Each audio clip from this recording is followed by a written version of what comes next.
एक नई सुबह की शुरुआत सर्द रात थी और गांव की शांत वादियों में केवल झींगुरों की आवाज गूंज रही थी। राधा, एक विधवा जो अपने पति के गुजरने के बाद से अकेलेपन की साए में जी रही थी, अपने छोटे से मिट्टी के घर में चूल्हे के पास बैठी थी। उसका दिल भारी था, लेकिन उसने हमेशा अपनी जिंदगी को संभालने की कोशिश की थी। उसका देवर किशन, जो गांव में अपनी मेहनत और नेकदिली के लिए जाना जाता था, अक्सर उसका ध्यान रखता था।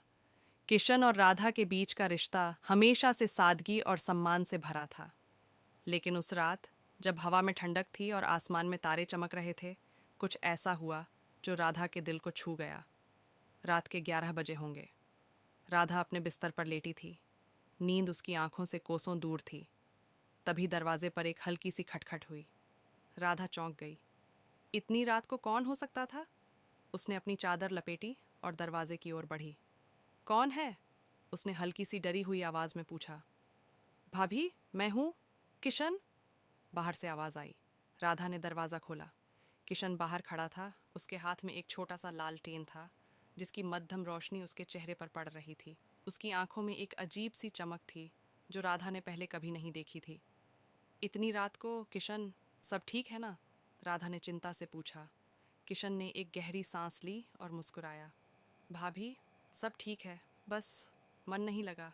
सोचा आपसे थोड़ी बात कर लूं। राधा को उसकी बात अजीब लगी, लेकिन उसने उसे अंदर बुला लिया। दोनों आंगन में बैठ गए, जहां चांद की रोशनी फैली हुई थी। किशन ने लालटेन को एक तरफ रख दिया और राधा की ओर देखा। भाभी, मैं जानता हूँ आपके लिए ये साल आसान नहीं रहे, लेकिन मैं ये भी जानता हूँ कि आप कितनी मजबूत हैं। मैंने हमेशा आपका सम्मान किया है, लेकिन आज आज मैं कुछ कहना चाहता हूँ। उसकी आवाज़ में एक हल्की सी कांप थी। राधा का दिल तेजी से धड़कने लगा। उसने किशन की ओर देखा। उसकी आंखों में कुछ ऐसा था जो उसे बेचैन कर रहा था। क्या बात है किशन? उसने धीरे से पूछा। किशन ने एक पल रुककर कहा, भाभी, मैंने हमेशा आपके लिए अपने दिल में एक खास जगह रखी है। पहले तो ये सिर्फ सम्मान था, लेकिन धीरे धीरे ये कुछ और हो गया। मैं जानता हूँ ये गलत लग सकता है, लेकिन मैं आपसे अपने दिल की बात कहना चाहता हूँ। मैं आपकी ज़िंदगी का हिस्सा बनना चाहता हूँ, न सिर्फ एक देवर के रूप में, बल्कि उससे कहीं ज़्यादा। राधा की सांसें थम सी गईं। उसने कभी नहीं सोचा था कि किशन के मन में उसके लिए ऐसी भावनाएं होंगी। उसका मन उलझन में पड़ गया। एक तरफ समाज की रीतियां थीं और दूसरी तरफ किशन की सच्चाई, जो उसकी आंखों में साफ झलक रही थी। किशन, ये सब इतना आसान नहीं है, राधा ने कहा। उसकी आवाज़ में दर्द और उलझन थी। मैंने कभी इस बारे में नहीं सोचा। मैं जानता हूँ भाभी, किशन ने कहा। मैं आपसे कुछ भी जल्दबाजी में नहीं चाहता। बस इतना चाहता हूँ कि आप मेरे दिल की बात जान लें। मैं आपके लिए हमेशा रहूँगा, चाहे आप जो भी फैसला लें। उस रात दोनों चुपचाप चांद की रोशनी में बैठे रहे। राधा के मन में एक तूफान सा उठ रहा था, लेकिन कहीं गहरे में उसे किशन की बातों में एक सुकून भी मिला। शायद ये एक नई शुरुआत थी, एक ऐसी शुरुआत जो समय के साथ उनके रिश्ते को न्याय एक नई सुबह की शुरुआत जारी। चांद की रोशनी में राधा और किशन के बीच की खामोशी कुछ देर तक बनी रही। हवा में ठंडक थी, लेकिन किशन की बातों ने राधा के मन में एक गर्माहट सी पैदा कर दी थी। वह चुपचाप आकाश की ओर देख रही थी, जहां तारे मानो उनकी इस अनकही कहानी के साक्षी बन रहे थे। किशन ने भी चुप्पी नहीं तोड़ी। शायद वह राधा को अपने मन की उथल पुथल को समझने का वक्त देना चाहता था। कुछ देर बाद राधा ने धीरे से सिर उठाया और किशन की ओर देखा। उसकी आंखों में एक अजीब सी चमक थी, उलझन, डर और शायद कहीं गहरे में एक उम्मीद। किशन, उसने धीमी आवाज में कहा, तुम्हें पता है मेरी जिंदगी में कितने साल सिर्फ खामोशी और अकेलेपन के नाम रहे। मैंने कभी नहीं सोचा था कि कोई मेरे लिए ऐसा सोचेगा, खासकर तुम। किशन ने हल्के से मुस्कुराते हुए कहा, भाभी, मैं जानता हूँ कि ये सुनना आपके लिए आसान नहीं है, लेकिन मैं ये भी जानता हूँ कि आपने हमेशा दूसरों के लिए जिया है, सबके लिए, पर खुद के लिए कभी नहीं। मैं चाहता हूँ कि आप फिर से मुस्कुराएं, फिर से जिए। राधा के मन में एक तूफान सा उठ रहा था। उसने अपने पति को खोने के बाद जिंदगी को एक बोझ की तरह ढोया था। गांव की नज़रें, समाज की रीतियाँ और अपने दिल की खामोशी ने उसे बांध रखा था। लेकिन किशन की बातों में एक सच्चाई थी जो उसे झकझोर रही थी। किशन, अगर मैं तुम्हारी बात मान भी लूं तो क्या होगा? राधा ने पूछा। उसकी आवाज़ में एक हल्की सी हिचक थी। गांव वाले, रिश्तेदार, सब क्या कहेंगे? मैं एक विधवा हूँ और तुम मेरे देवर। ये दुनिया हमें कभी माफ़ नहीं करेगी। किशन ने एक गहरी सांस ली और राधा की आंखों में देखा। भाभी, दुनिया का डर मुझे भी है, लेकिन मैं ये भी जानता हूँ कि ज़िंदगी एक बार मिलती है।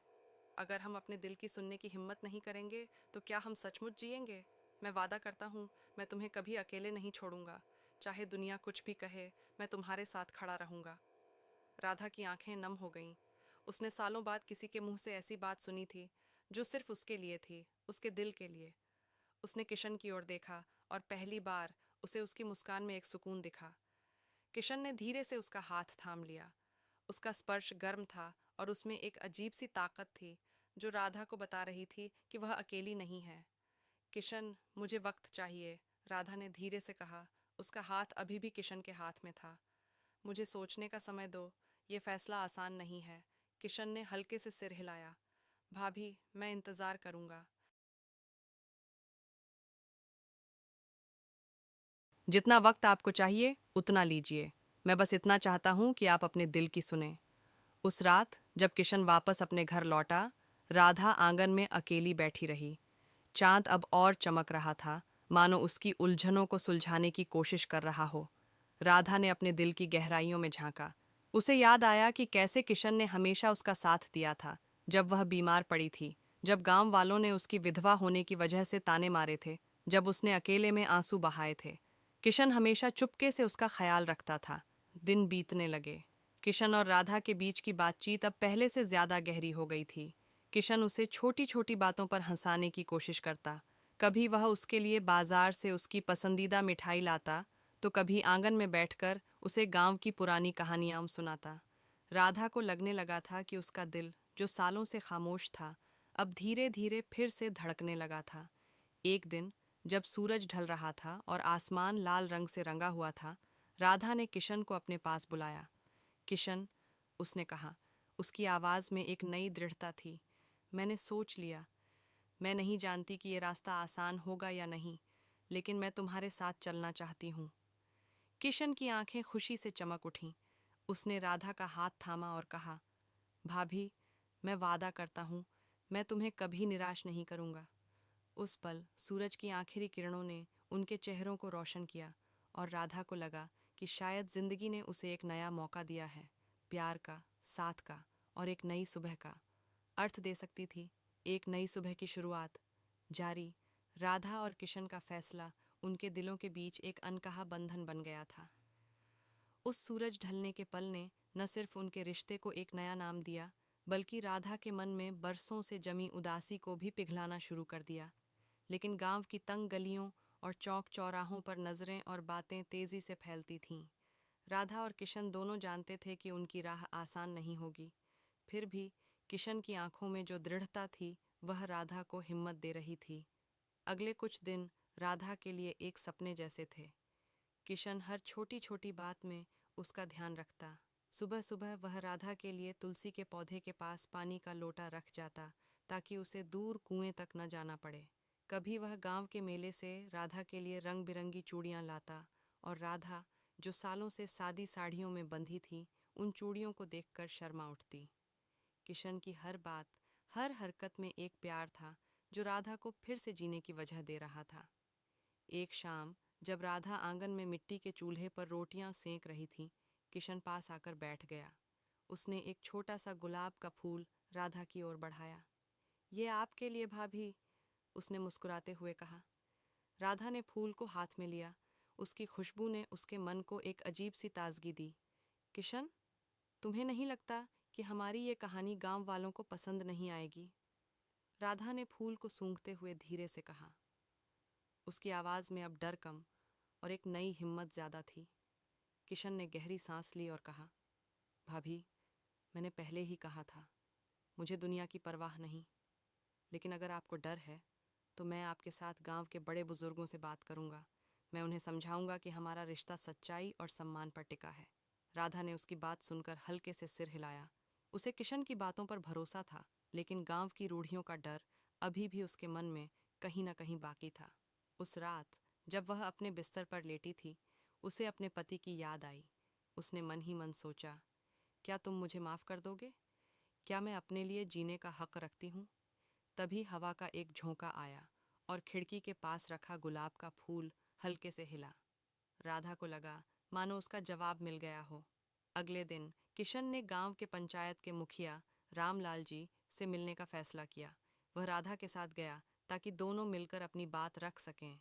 रामलाल जी एक बुजुर्ग और समझदार इंसान थे जो गांव में सबके लिए सम्मानित थे।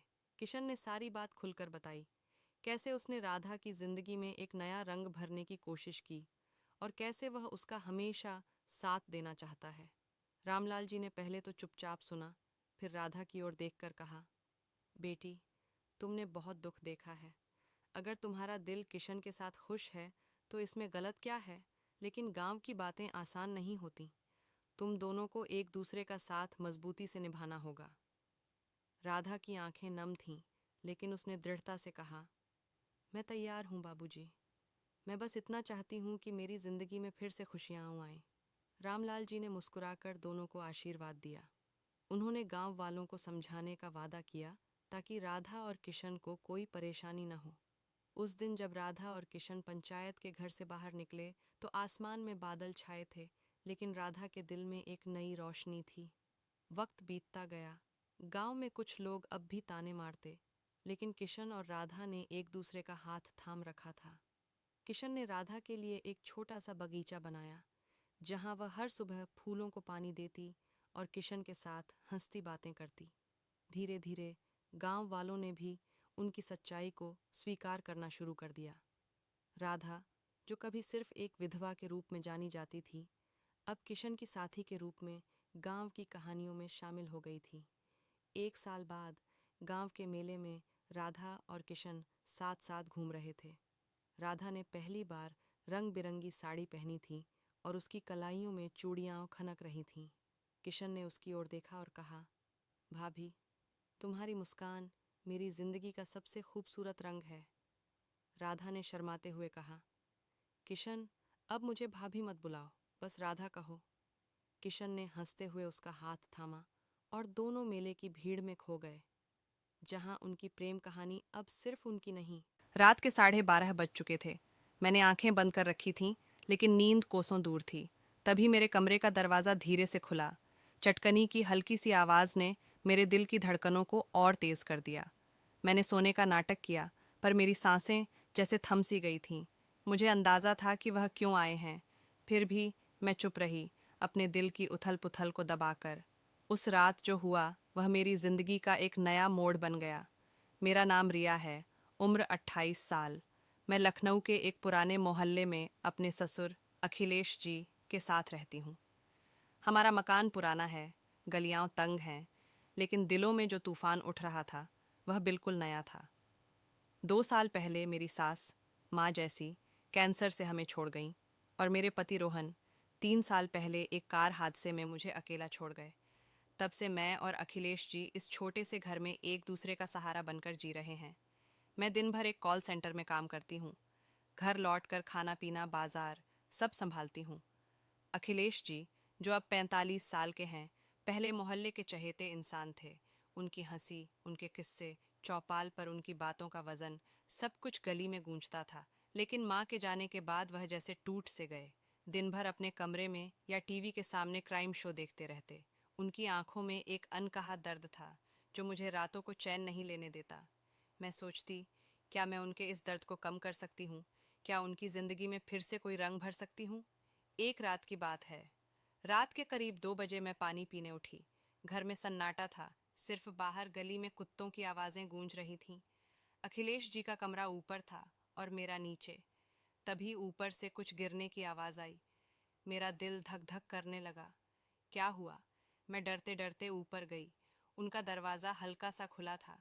मैंने चुपके से झांका। अखिलेश जी अपने मोबाइल की टॉर्च जला रखी थी। उनके एक हाथ में मोबाइल था और वह कुछ देख रहे थे, शायद कोई पुरानी तस्वीर या वीडियो। पास में रखा गिलास अचानक जमीन पर गिर गया, लेकिन वह इतने खोए हुए थे कि उन्हें भनक तक नहीं लगी। मैं चुपचाप उन्हें देखती रही। उनकी आंखों में एक उदासी थी, लेकिन साथ ही एक अजीब सी तड़प भी। कुछ देर बाद उन्होंने मोबाइल साइड में रखा और लेट गए। मैं धीरे से नीचे अपने कमरे में लौट आई।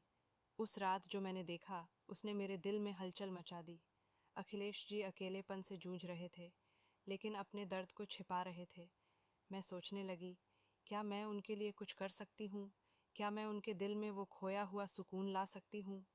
अगली सुबह मैंने फैसला किया कि कुछ तो करना होगा। मैंने उनके लिए उनकी पसंद का मसाला डोसा बनाया और साथ में फ़िल्टर कॉफ़ी। जब मैंने उनके सामने परोसा, वह चौंक गए। रिया, ये सब इतनी सुबह? मैंने हंसकर कहा। अखिलेश जी, आपकी वो पुरानी वाली मुस्कान लाने के लिए ये डोसा तो छोटी सी बात है। वह हल्का सा मुस्कुराए और मेरे दिल को जैसे ठंडक मिल गई।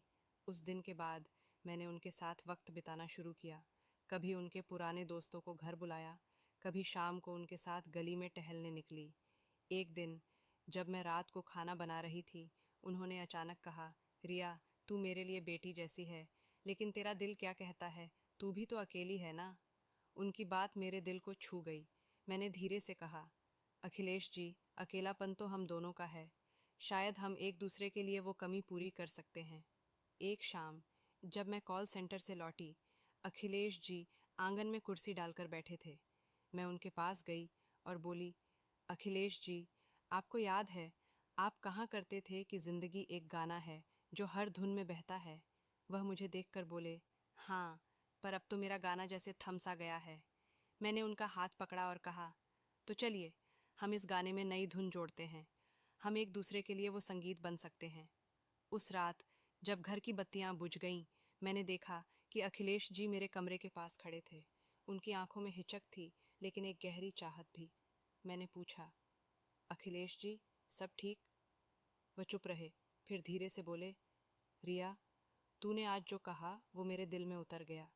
मैं तुझ में अपनी बेटी देखता हूँ, लेकिन शायद कुछ और भी। मेरी सांसें तेज हो गईं। मैंने हल्के से कहा, अखिलेश जी, हम दोनों ने बहुत कुछ खोया है, लेकिन शायद हम एक दूसरे में वो खुशी ढूंढ सकते हैं जो हमें चाहिए। लोग क्या कहेंगे, ये सोचकर जिंदगी थमती नहीं। उन्होंने मेरा हाथ थामा। उनकी हथेली में एक गर्माहट थी जो मेरे दिल तक उतर गई। वह बोले, रिया, ये रास्ता आसान नहीं। मैंने मुस्कुराकर कहा, अखिलेश जी, जो आसान होता है उसमें मज़ा कहाँ। बस आप मेरे साथ रहें, फिर देखिए ज़िंदगी कैसे गुनगुनाने लगती है। उस रात हमने एक दूसरे के साथ वक्त बिताया। पुरानी बातें, माँ के किस्से, रोहन की शरारतें, और वो दिन जब घर में हंसी गूंजती थी। लेकिन उस रात कुछ बदल गया। अखिलेश जी की आंखों में वो खालीपन कम हो गया और मेरा दिल भी हल्का हो गया। अगले दिन जब मैं दफ्तर से लौटी, अखिलेश जी ने मेरे लिए मेरी पसंद की मसाला चाय और पकौड़े बनाए थे। रिया, आज तुझे कुछ छटपटा चाहिए, उन्होंने हंसकर कहा। मैंने जवाब दिया, अखिलेश जी, आपने तो मेरी जिंदगी में पहले ही तड़का डाल दिया। वो एक नई शुरुआत थी। न कोई नाम, न कोई रिश्ता, बस दो दिल जो एक दूसरे का सहारा बन गए।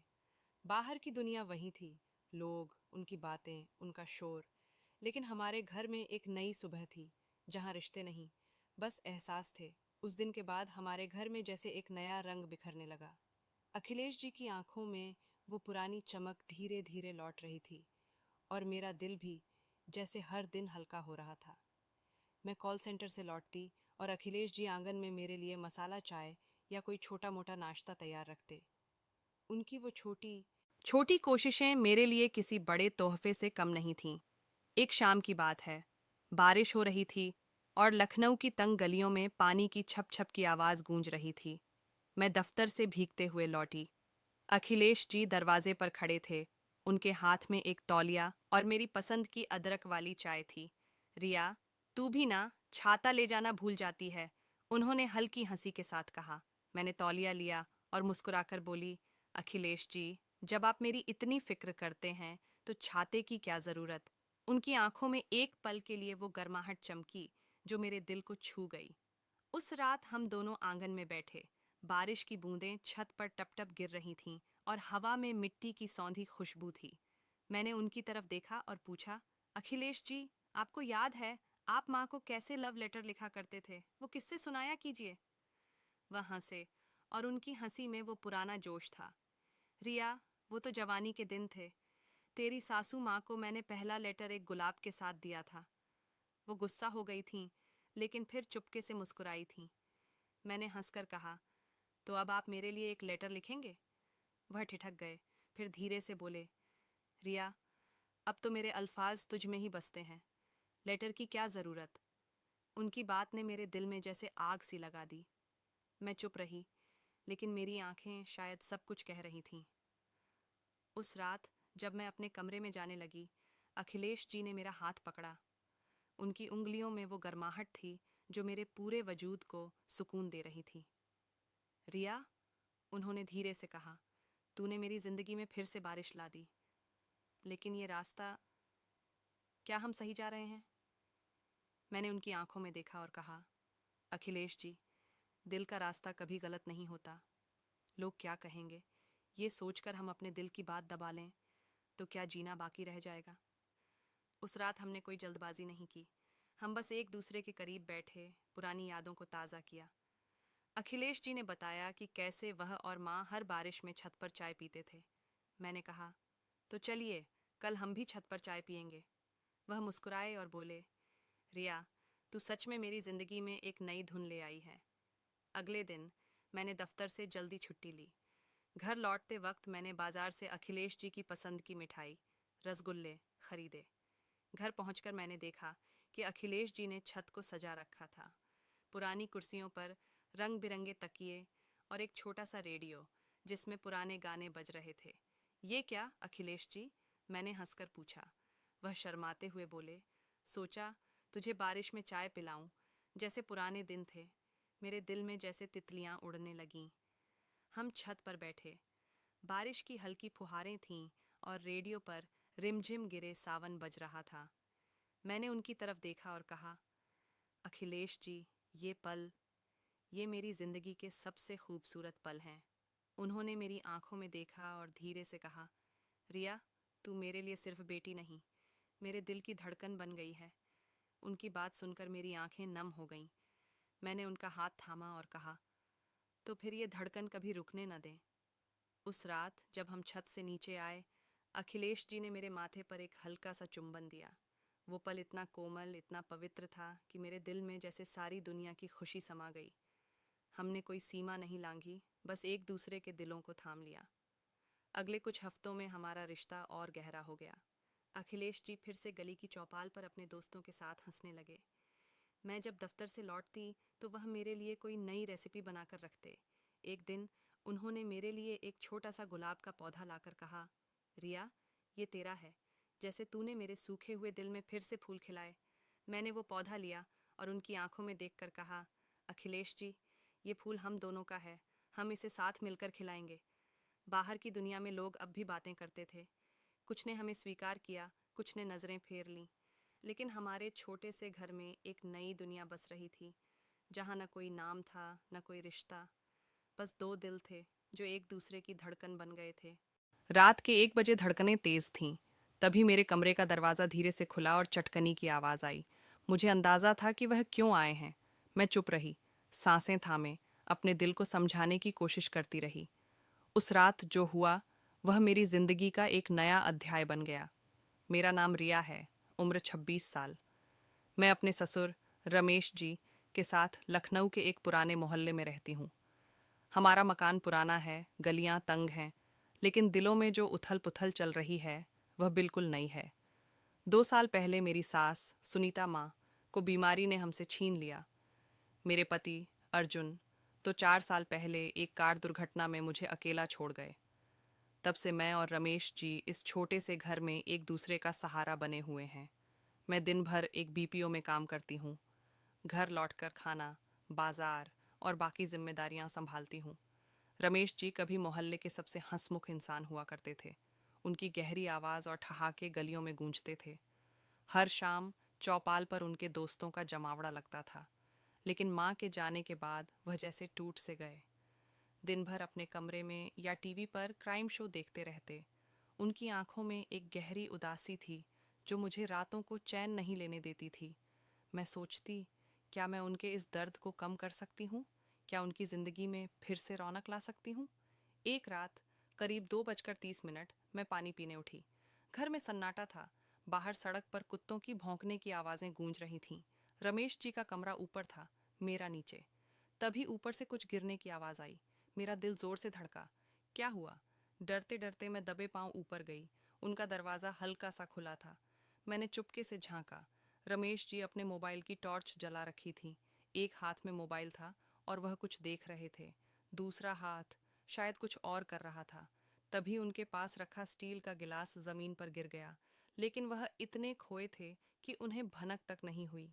मैंने देखा वह एक वीडियो में डूबे थे। कुछ देर बाद उन्होंने मोबाइल साइड में रखा और लेट गए। मैं चुपके से नीचे अपने कमरे में लौट आई। नीचे आकर जो मैंने देखा उस पर यकीन करना मुश्किल था। रमेश जी, जिन्हें मैं हमेशा एक पिता की तरह देखती थी, क्या वह भी इस अकेलेपन से जूझ रहे थे? लेकिन फिर मैंने सोचा, यह तो इंसानी फितरत है, इसमें गलत क्या है? उनके अकेलेपन ने मेरे दिल को छू लिया। मैं सोचने लगी, क्या मैं उनके लिए कुछ कर सकती हूँ? क्या मैं उनके दिल में बुझी उस चिंगारी को फिर से जला सकती हूँ? अगली सुबह मैंने फैसला किया कि कुछ तो करना होगा। मैंने उनके लिए उनकी पसंद का नाश्ता बनाया, प्याज का पराठा और मसाला चाय। जब मैंने उनके सामने परोसा, वह चौंक गए। रिया, ये सब इतनी सुबह? मैंने हंसकर कहा। रमेश जी, आपकी वो पुरानी हंसी वापस लाने के लिए ये पराठा तो छोटी सी बात है। वह हल्के से मुस्कुराए और मेरे दिल को सुकून सा मिला। उस दिन के बाद मैंने उनके साथ वक्त बिताना शुरू किया। कभी उनके पुराने दोस्तों को घर बुलाया, कभी शाम को उनके साथ गलियों में टहलने निकली। एक दिन जब मैं रात को खाना बना रही थी, रमेश जी ने अचानक कहा, रिया, तू मेरे लिए बेटी जैसी है, लेकिन तेरा दिल क्या कहता है? तू भी तो अकेली है ना? उनकी बात मेरे दिल को गहरे तक छू गई। मैंने धीरे से कहा, रमेश जी, अकेलापन तो हम दोनों का है। शायद हम एक दूसरे के लिए वो कमी पूरी कर सकते हैं। एक शाम जब मैं ऑफिस से लौटी, रमेश जी आंगन में कुर्सी डालकर बैठे थे। मैं उनके पास गई और बोली, रमेश जी, आपको याद है, आप कहाँ करते थे कि जिंदगी एक समंदर है जो थमता नहीं। वह मुझे देखकर बोले, हाँ, पर अब मेरा समंदर सूख सा गया है। मैंने उनका हाथ पकड़ा और कहा, तो चलिए हम इस समंदर में फिर से लहरें लाते हैं। हम एक दूसरे के लिए वो बारिश बन सकते हैं। उस रात जब घर की बत्तियां बुझ गईं, मैंने देखा कि रमेश जी मेरे कमरे के पास खड़े थे। उनकी आंखों में हिचक थी, लेकिन एक अनकही चाहत भी। मैंने पूछा, रमेश जी, सब ठीक? वह चुप रहे, फिर धीरे से बोले, रिया, तूने जो आज कहा वो मेरे दिल में उतर गया। मैं तुझ में अपनी बेटी देखता हूँ, लेकिन शायद कुछ और भी। मेरी धड़कनें तेज हो गईं। मैंने हल्के से कहा, रमेश जी, हम दोनों ने बहुत कुछ खोया है। शायद हम एक दूसरे में वो सुकून ढूंढ सकते हैं जो हमें चाहिए। लोग क्या कहेंगे, ये सोचकर जिंदगी तो नहीं रुकती। उन्होंने मेरा हाथ थामा। उनकी हथेली में एक गर्माहट थी जो मेरे दिल तक उतर गई। वह बोले, रिया, ये रास्ता आसान नहीं। मैंने मुस्कुराकर कहा, रमेश जी, जो आसान। रोमांटिक कहानी। एक बारिश भरी रात की शुरुआत। रात के 12 बजे थे। घड़ी की सुइयां धीमे धीमे समय की गति को माप रही थीं। बाहर हल्की हल्की बारिश हो रही थी और बिजली की कड़क से आसमान कभी कभी चमक उठता था। मैं, अनन्या, 22 साल की, अपने कमरे में बिस्तर पर लेटी हुई थी। घर में सन्नाटा पसरा था। मेरे माता पिता और भाई बहन एक पारिवारिक शादी में गए थे और मैं घर की देखभाल के लिए रुक गई थी। मेरे साथ सिर्फ मेरे चचेरे भाई आरव 28 साल के थे, जो कुछ दिनों के लिए हमारे घर रुके थे ताकि मैं अकेली न रहूं। बिजली की कड़क से मेरे दिल में डर सा समा गया। मैंने कंबल को और कसकर पकड़ लिया, लेकिन नींद कोसों दूर थी। तभी एक जोरदार बिजली कड़की। डर के मारे मैंने आवाज दी, आरव भैया, मुझे बहुत डर लग रहा है। कुछ ही पलों में आरव मेरे कमरे में आए। उनकी आंखों में नींद थी, लेकिन चेहरे पर हल्की मुस्कान थी। अनन्या, डरने की क्या बात है, मैं हूं ना, उन्होंने नरम स्वर में कहा। मैंने बिस्तर पर थोड़ा खिसक कर जगह बनाई और कहा, भैया, यहाँ लेट जाइए, मुझे सचमुच डर लग रहा है। आरव हल्का सा मुस्कुराए और मेरे पास लेट गए। उनकी मौजूदगी से मेरा डर कुछ कम हुआ। बारिश की बूंदों की आवाज़ और उनकी सांसों की हल्की गति से कमरे में एक अजीब सा सुकून छा गया। अचानक एक और तेज बिजली कड़की। मैं डरकर आरव से लिपट गई। मेरे दिल की धड़कन तेज थी और उनकी बाहों में मुझे एक अनजानी सी गर्माहट महसूस हुई। कुछ देर तक मैं वैसे ही लिपटी रही। फिर धीरे धीरे मुझे एक अजीब सी भावना ने घेर लिया। न डर, न घबराहट, बल्कि कुछ और, जैसे कोई अनकहा एहसास मेरे दिल को छू रहा हो। आरव ने मेरी पीठ पर हल्के से हाथ फेरा और कहा, अनन्या, डरो मत, मैं हूं ना। उनकी आवाज़ में इतना सुकून था कि मैं उसमें खो सी गई। धीरे धीरे हमारी बातें शुरू हुईं। उन्होंने मुझे अपने कॉलेज के दिनों की कहानियां सुनाईं, कैसे वो अपने दोस्तों के साथ रात भर बातें करते थे और कैसे उनकी पहली पसंद की लड़की ने उन्हें एक बार बारिश में भीगते हुए देखकर छाता दे दिया था। मैं हंस पड़ी। भैया, आप तो बहुत रोमांटिक हैं। वो भी हंसे और बोले, अरे, अब तो बस पुरानी यादें बची हैं। लेकिन तुम बताओ, तुम्हारा दिल क्या कहता है? कोई खास दोस्त है स्कूल में? मैं शर्मा गई और बोली, नहीं भैया, मैं तो बस पढ़ाई में डूबी रहती हूँ।